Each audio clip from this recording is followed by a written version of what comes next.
So we're quick off the heels of our giving and receiving feedback conversation.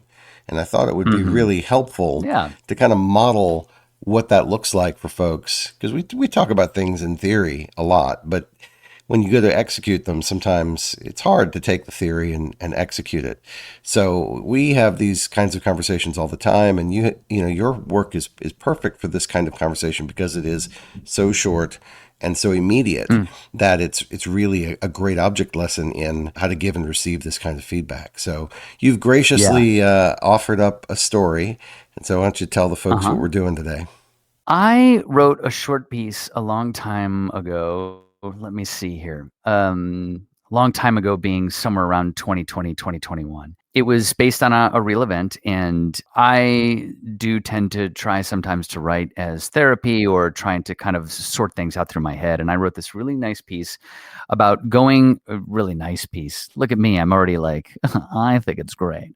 But I wrote this piece that I had been struggling with called City Island Diner, and it takes place in City Island Diner, which is on City Island, which is seemingly one of those kind of places that you are like, I am so far away from things, but I am still technically in New York City. The thing that I've been struggling with for a very long time is that this piece I had submitted to, I'm looking at my little sheet O submissions right here, 25 literary magazines, and it was declined by all of them. And then the 26th, there was an open call for one of the kids call them Dream Journal, like one of these lit mags that I loved. It was called Cloves, and it was such a wonderful lit mag. All of the pieces that I read on that literary magazine, just really inspiring, beautiful pieces. And that's what I love about some literary magazines, is that I read something and then I instantly go to open up a fresh page and just try to start writing. I love being inspired by that. And that magazine did that for me. They had a submission call. They were closing in an hour, I think it was. I had been working, and I got home. I opened up the piece, and then I don't know if it was the quesadilla I was eating that night or the lack of coffee or too much sleep or too little sleep or whatever. I slashed half of the piece, replaced half of the piece with like 7 words. I'd have to go back and count it. I submitted it to that dream journal, Cloves, and it was accepted. And I lost my mind, and I was over the moon. I was so happy. Yeah. Unfortunately, that magazine folded. Not really sure the reasons why, but those, that's not for me to say anything about. Sometimes so you killed personal it. Shit happens. Yeah, so you killed it is what Yes, you're saying. Yeah. that's the worst thing about it, Art, is that my piece was the next piece slated for publication. It was the week that my piece was going to come out that the magazine folded. So there's definitely a strong 20% of me that thinks the editor-in-chief was probably sitting there having some issues, struggling with, do I keep it open? Do I close it? Do I keep it open? And I sometimes feel like the editor just sort of like opened up my piece to say, well, what do I got going on this week? And went, oh, you know what? Yeah, let's call it. It's over. Shut it down. Shut it down. The acceptance that I got from this dream journal was just one of the ones that you'd really love to hear. It was 2 words. The editor said, oof, yes. And I was like, oh my gosh, that is so, so kind and so wonderful. So I was really happy. And unfortunately, now the magazine is no more. So I have this piece that I really felt good about. Like, great, I connected with someone. I cut out 500 words of total BS, and I put something in that really kind of that sort of made it work for a publication that I really, really liked. And since then, we are at 15 more rejections, and that's what's blowing my mind right now, is that I'm at this point where I'm like, wait a minute, I get it. It connected with someone. Why isn't it, I just need to find that one person again that it connects with. It works, right? It worked for this magazine that was so good. And I also understand whenever you're submitting to magazines, you need to kind of know what they're publishing. You need to know if your work is going to fit with them. And there are times that I sort of feel the stress of, oh, I haven't submitted anything. Here's a place that takes micro pieces. I'll just send it to them without looking at what the magazine publishes. That is a bad thing. That is a faux pas. That's on me. But I'm sort of in this place where I like the piece as it is. I feel that it's strong, but it's also like, why doesn't anybody like it? So that's where we're at. Yeah. So what we're going to do today is we're going to read it into the record, as it were, and then provide feedback on it. Now you have feedback that was collected from different editors who've had an opportunity to consider it for publication, and we'll share that Yeah. as well. I'm going to provide some feedback on it, and then we'll see where it goes. But what I really like about this, Tim, first of all, thank you for being confident enough to sort of put your work forward for everyone to read, even though it hasn't been accepted for publication officially yet. That's that takes some courage, and I do appreciate that. Probably the biggest thing for me is to just figure out, does the story do what you want it to do? And I hope that through our conversation we can discover, yes, that is true, and it's just a matter of continuing to shop it around. Or if the answer is, well, maybe not quite, then what would you do to adjust the story to kind of get it closer to your vision? So we'll see where that conversation takes us. But I think most important thing about providing feedback is to just come from an attitude of being helpful. So whatever I say, whether I like the story or don't like the story or whatever I say is really coming as an attitude of, how can I help you achieve the vision that you're looking for? What's interesting, I'll just take a quick sidebar. I do this in the board game space as well. I actually have recently offered the service to a fellow game designer who was designing kind of a chart and dice football game. And I didn't know the guy very well, but I'm like, hey, I'll be happy to take a look at it for you. And I reviewed the game, and I wrote him back directly, and I'm like, hey, man, look, I don't think I'm the right person to review this for you. It's not my cup of tea. This isn't the type of game that I like. And like anything that I tell you is just going to be trying to change it into something that I would want to play, when that clearly isn't the goal. Like you have a point of view that you're trying to accomplish. So like, let's not even pretend that my my opinion is going to be valuable for you. It probably won't be. So ultimately, Tim, we might be in a similar situation where I'm going to make recommendations or bring up things that just aren't super relevant. Why don't we start off with the text of the story? So, you've got a great reading voice, which is fantastic. Why don't you read us the story? Thank you very much, Art. I will now begin the story.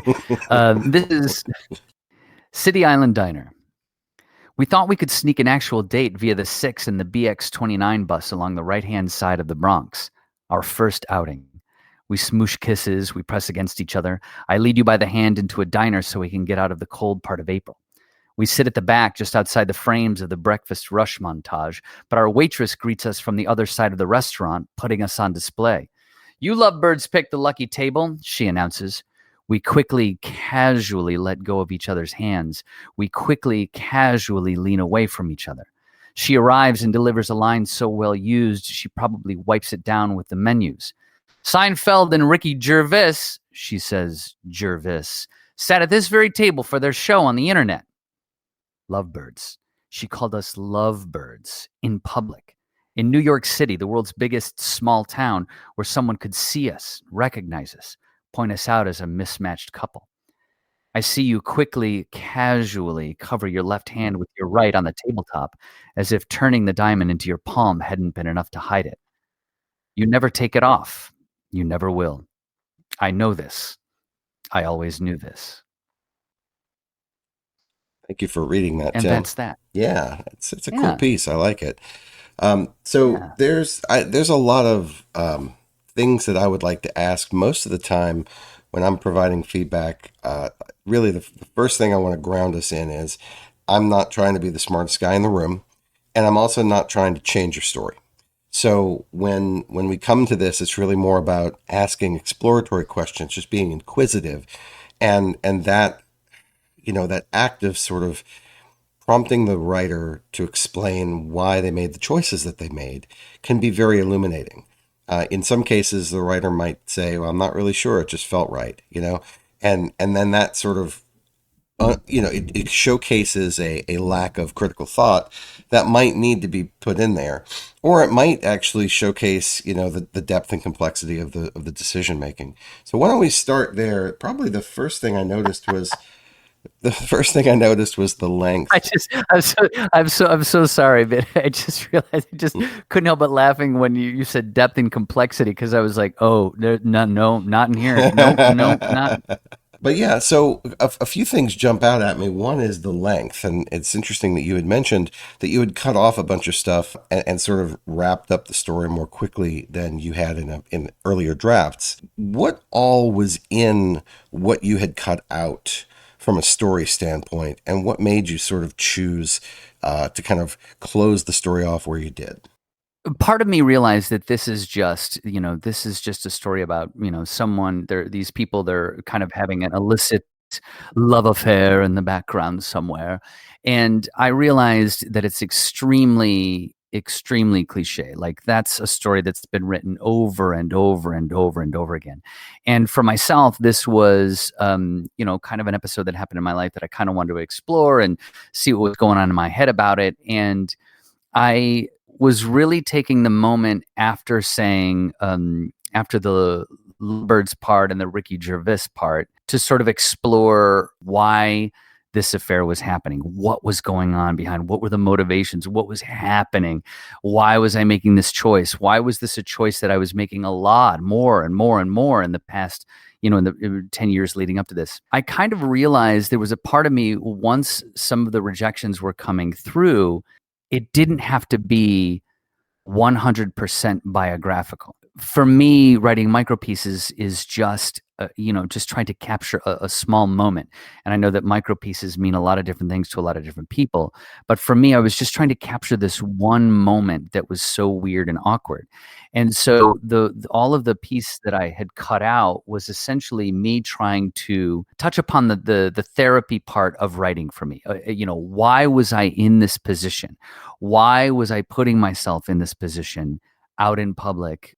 Once I started to realize I didn't need to do my therapy so much in this piece and try to create a piece that was a little bit more just kind of like a moment. I was just trying to play with that, the cliched idea of an affair, but trying to do it a little bit more artfully or kind of in my voice, how I would talk about it. Yeah, and so part of me wants to jump right to, oh, okay, well, let's look at this phrase, this construction, this use of tense, and I don't know that that's super helpful here, but it is kind of my default setting is like, well, why did you make these choices?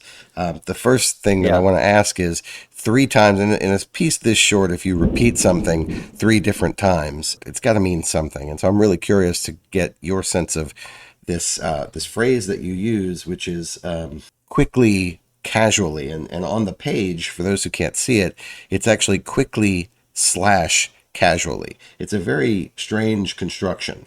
And when you read it, it's almost like those words are just next to each other, but on the page, they're almost joined or connected. Tell me a little bit about why you chose to do that three times in a piece this short. I love slashes. I don't know why. I love putting two words together like that. I don't know why. Maybe I'll explore that in another micro piece. I really wanted to try and talk about the fact that this couple is so far kind of into this that there's that kind of thing when you're out with someone that you don't, at least maybe I should just talk about my own experience. There is this sort of way that you act in public that is you're together, but you're not together, especially when you're, for example, having this kind of illicit relationship. And so that kind of way of like, I wanted to try and illustrate very quickly that idea of you are showing everyone that you're not together, but you're trying to do it to not draw attention to yourselves. And of course, everyone on the planet knows that you're with someone that you probably shouldn't be with when you do things like that. At least that's how it seems to me. So I used it three times because I really wanted to sort of just wanted to do something in the rule of threes, which kind of helped me feel like the piece was contained because there was a sort of, what do we call it, an improv, the game in the scene. for example, something that gets picked up and done throughout a scene in a kind of lighthearted way. But for here, I just really wanted to kind of get that motion that people have. That's sort of like we want to be together, but we can't be. So we need to kind of like, let's try and let go of our hands without making it look like we're like letting go of our hands. Right, right. Well, no, it works well because the three things that that phrase is connected to is letting go of each other's hands, leaning away from each other, and then covering up the diamond. And so those are things that drive a wedge into this intimacy and almost maybe shine a spotlight on the fact that it's not true intimacy. So I think it works. And I was just curious to know why you chose to do that. So that I do think that works well. Oh, thank you very much. Do you have a lit mag that I could submit it to? I do. It's called M, and it went out of business in 1995. Are you still running Ellipsis literary magazine from Oh the University of New God, Orleans? did I ever run it? Yeah. Do you feel like the length of the piece is the correct length to accomplish what you're trying to accomplish? I like the length. I really, really do. I wanted to just create this small vignette, something that was just a kind of like moment here. And the only thing I think that I sometimes wonder about is the lovebirds. She called us lovebirds in New York City. That paragraph there to me is the one that caused the piece to be so long previously, because I would start digging into, the relationship, and all of the things that we were doing, things that I feel, the 500 words that I cut out of it, I feel are captured in the quickly/casually, because all of the other things that I was listing as I was digging more and more into this relationship and why I was getting these voices is because there was an excitement to it. There was just this sort of like, it's elicited, it was exciting. It was a dopamine rush. It was the dopamine of just, having someone that really, really likes you when you already have maybe another relationship or that person has another. So yeah, I sometimes wonder if that paragraph is the one where we need to expand upon to give it something more. But then I always go back to that one editor in chief of that one literary magazine who it hit at the right moment, at the right time, and think, no, it must be right. Wonder how much of it is the individual reader's experience coloring the work that they're being presented with. So for example, if a reader has had a similar experience and in the act of reading your story they're reliving the thing that they've already experienced, that might hit harder for them than someone who has never had this kind of experience at all, and they're sort of reading it from the outside. Yeah, and that is definitely something that I understand, and that is also what has helped me a lot in all of my submission life.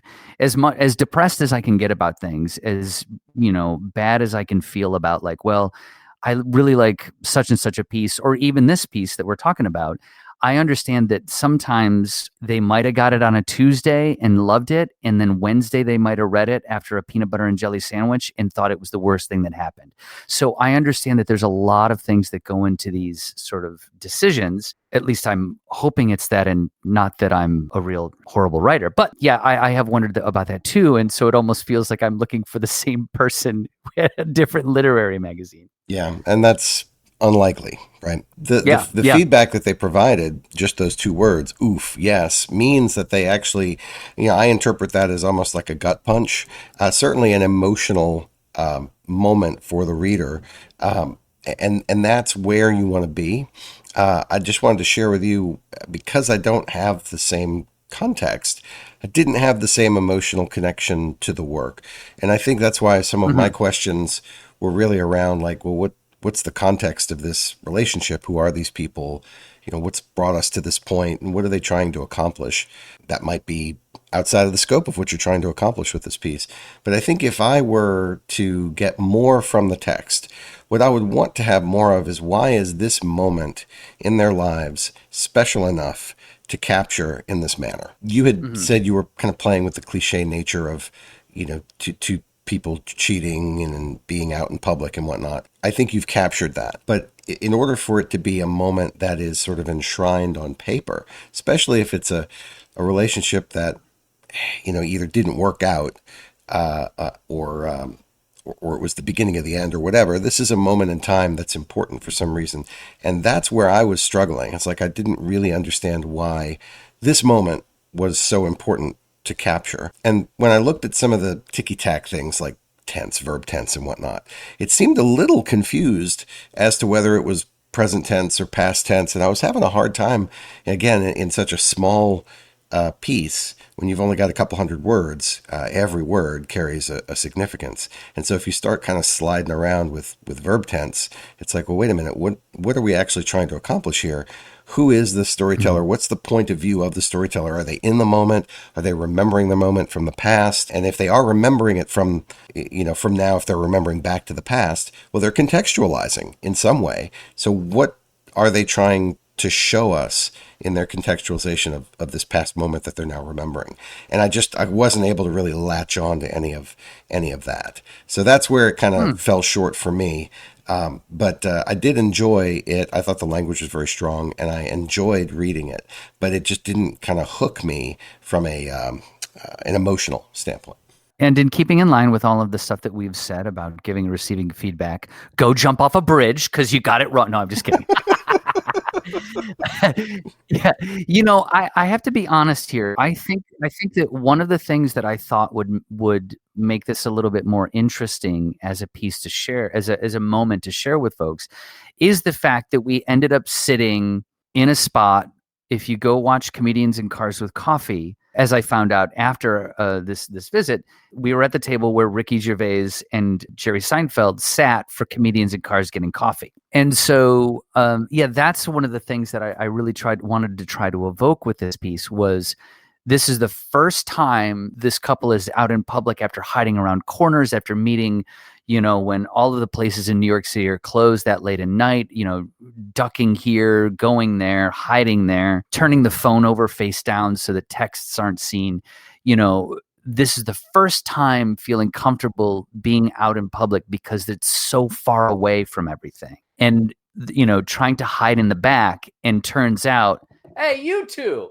Hey, everybody, look at these guys. Yeah, look at this guy right there. They're at the table that was famous in our little TV show. So that's where I think what I was trying to evoke with it. And maybe that's something that needs or maybe needed to be explored more to give it a little bit more. That's really cool. I like the juxtaposition of here's these people trying desperately to do something normal, relationship-wise, to just sort of go out and do something normal and be together. And to do it in an unobtrusive manner, and to do their absolute best to sort of skirt society enough to just be adjacent or tangential to society. And they accidentally sit down basically on the set of a television show. And so I really like that. I think for me to really get that, it would need to be punched up a little harder, kind of like what you just said. So it sounds like a previous version where it was slightly more elongated, the irony of that might have helped it land for me. But that doesn't mean that that's what you need to do. That just means that for me, it might have been helpful for me to have that context. Like I didn't know that this was an actual location. And so the Seinfeld and Ricky Gervais piece, I didn't really understand why that was being brought up. But it makes total sense now that you've explained it as, these people are trying to just be normal and they can't get out of their own way of spotlighting the illicitness of what they're doing. And I think the next step for me would be, how does the awareness of the fact that they can't escape, what they're doing is wrong, and again, if you're sort of, let's pretend for funsies that that's the direction of the story. So like, okay, these people are trying to be normal. They go out, they accidentally sit down basically on the set of a television show. They get an artificial spotlight put on them. And so what does that do to their relationship? And sort of that moment exists. I mean, she covers her hand with where her ring is. So, I mean, like, it exists. It's in there. So yeah, it's all there. I think for me though, I probably just needed to be whacked over the top of the head with a mallet a little harder for me, you know. Yeah. But I think the editor who Uh, got it didn't need to be whacked over the head with it. I'm just sitting here reeling in furious anger over myself for not thinking that we had accidentally sat on a TV set myself. That Art, you fixed the piece. Oh You no. fixed it. You fixed it. I'm gonna throw that line in. Oh, that's a beautiful. What a great way to say that. That was great.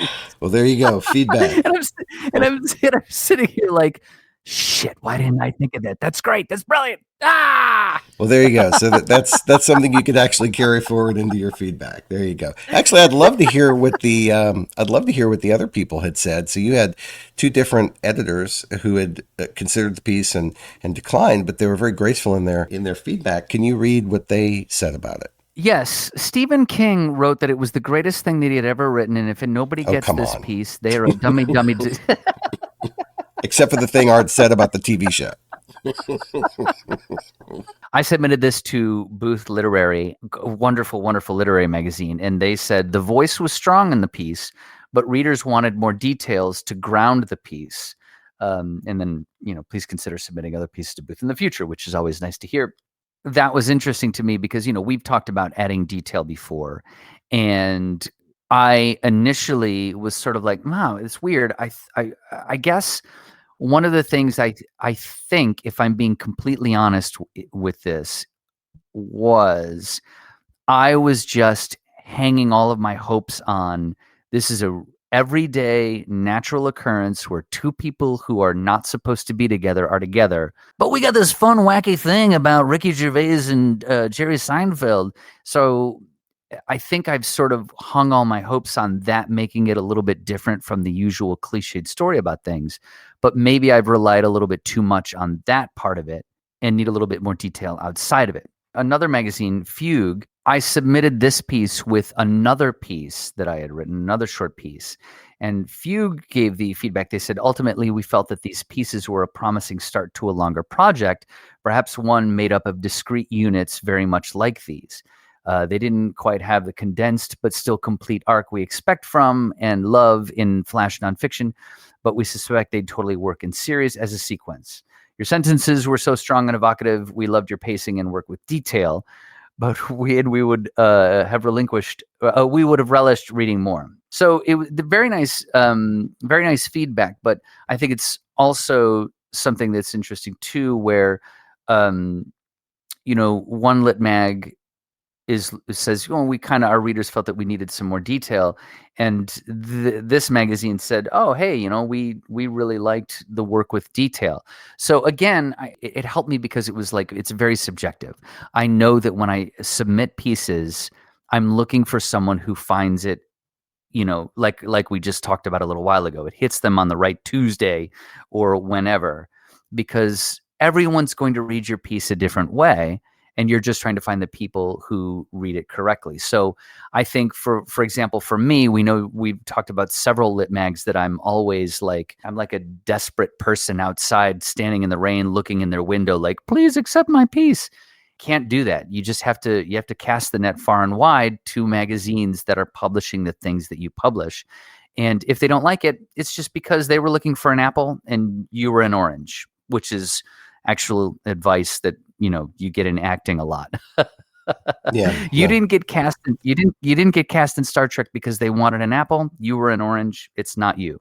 No, I think that's fair. To kind of wrap up our feedback session, it feels like the folks who took the work and ended up not publishing it through circumstance, but definitely had accepted the work, felt an emotional connection with what was happening. And the folks who are passing on it probably don't have that same connection. And so if you look at the one acceptance versus 40 plus rejections, that might be an indication that if you want to continue to submit this piece, maybe it's worth going back to look at the emotional connection of the work. And I think we kind of Mm-hmm. pulled out a little bit of interesting potentiality here. The fact that, what makes this moment special And it's the fact that they sat down in the middle of a TV show. I mean, essentially, right? Like just, I, Yeah. yeah. And that's just a way of highlighting how exposed those characters feel, how vulnerable they feel in that moment, even though realistically, nobody probably noticed them anyway. And they're on the outskirts of society anyway. Like it doesn't matter, Yeah. but they feel exposed. And so that's why that moment might be so powerful when this person thinks back on this relationship that had so much good but also so much risk, is that this was the moment when they felt most exposed and what Yeah. happened as a result of that moment of exposure. And you can do all of that in 250 words. But I think the way the piece is reading now, it's really just sort of showcasing that something is afoot. But I don't think it's landing. Whatever that exposure showcases, it didn't land. So if you want to go back to it and take a fresh pass at it with that in mind, it might actually hit for more readers. I feel that this piece was one of the first times that I had written something that I really felt strongly about, like I did a good job. And unfortunately for me, that was validated by this lit mag that I liked saying yes to it. But I'm starting to feel that I am continually going back and going back and going back and trying to, fiddle with this word or fiddle with this sentence or fiddle with this. And maybe what I need to do is just call it. I think there's such a sentimentality to the piece because um it was such a different thing for me. I like space lasers, I like ghosts, I like weird stuff. So trying to write more about, me and trying to expose myself on the page, I felt that I had triumphed in a way in writing in a new direction. So perhaps this piece, what I'm starting to think is maybe it's just, you know what? Why don't we let this one go? It, you like it how it is. It ain't working for most people. But instead of moving forward with other pieces, perhaps with the lessons I've learned from this piece, I am continually going back and trying to say, all right, well, maybe I need to add something that is yellow on this sentence, or maybe I need to add a dangling participle, whatever the heck that is. Maybe I need to do something a little bit different. So I'm starting to kind of get into that mode where maybe this is an object lesson in, look, this is a piece that is a benchmark in my writing progress. Maybe we need to put it away, or maybe we need to put it Yeah. away for like a year or two and then just go back to it. And maybe the landmark comes on that, random day when I'm staring out a window on a cruise ship in Alaska looking at a glacier and I go, wait a minute, I should just say they accidentally landed on the set of a television show. Well, I mean, that's your choice. I think there is stuff Yeah. to work with there. If you've reached a point with this piece where you're like, it is what it is. I don't really want to go back to it. If it didn't hit for any other editors, then that's fine. Then that's fine. Like just put it away. It's no biggie. But I do think that the act of gathering the feedback on it and our discussion today is valuable, even if you're not going to go back and Yeah. change this particular story. Just kind of hearing about, okay, well, what are some of the possible things that you could do to make it better, and how will that inform your future work? I really like the idea of really approaching these small stories as, why is this moment, of all the moments that you could choose in these people's lives, why is this moment the one that we've chosen to linger on?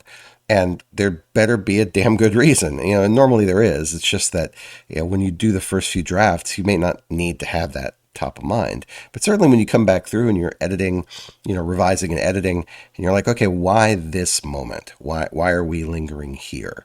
And there should be a pretty darn compelling reason as a result. And I think, that we stumbled upon the fact that they themselves stumbled into a TV set, and it exposed, the the type of relationship that they have, it is worth exploring. So I think if you do go back to it with that in mind, that might bear fruit. But you don't need to. Well, the other nice thing about receiving feedback, just talking about the nuts and bolts of feedback, is this piece. I think the only people, I don't believe I ever sent this to you before it was accepted by Cloves. Is that correct, Art? You've never seen this before? No, I've never seen this one. Yeah.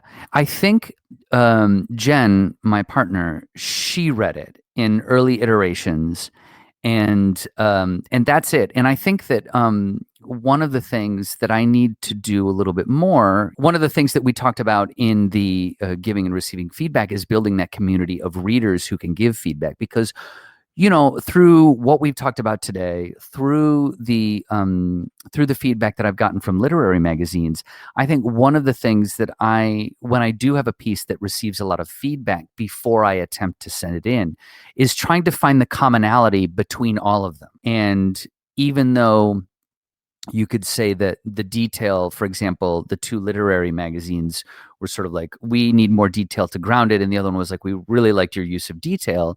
Maybe that's part of something that I could, dig into as well in looking at revisions for the story. So I think one of the things that this also teaches me is that being a little bit more open and thinking, maybe I do need to get this piece in whatever iteration or whatever piece I'm working on.